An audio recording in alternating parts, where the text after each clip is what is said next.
আমাদের একটা সুনাম আছে, আমরা বাংলাদেশি। বাংলাদেশের মানুষের আমরা গর্ব করতে পারি বাংলাদেশকে নিয়ে। কেননা কোথাও মারামারি লাগছে, পিটাপিটি লাগছে, একদল দৌড়াচ্ছে আর একদল ভিডিও নিয়ে ব্যস্ত আছে। সাংবাদিক, কিছু হলুদ কন্টেন্ট ক্রিয়েটাররা নম্বর ওয়ান। কোথাও কোনো সড়ক দুর্ঘটনা মানুষ মারা গেছে, অ্যাক্সিডেন্ট করেছে, ওইখানে শুধু ছবি তুলবে আর ভিডিও করবে, কেমন আছো, বাড়ি কোন জায়গায়, কী অবস্থা। আর এই আগে হাসপাতাল নেই, হাসপাতাল না নিয়ে কী করে তারা শুধু ভিডিও নিয়ে ব্যস্ত, ভিডিও করে ভিউর জন্য। এই এক।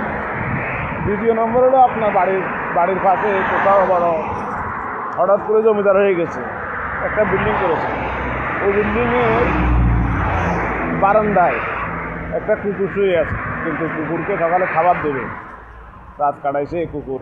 কিন্তু একটা মানুষ যদি শুয়ে থাকে ওই বারান্দার ভিতরে, তখন কী করবে? পুলিশ গোলাবে, কফিয়ত লোবে, বাড়ি কোথায়, ঘর কোথায়, কেন আসি, চুরি করতে আসিস। তো কী বুঝলেন?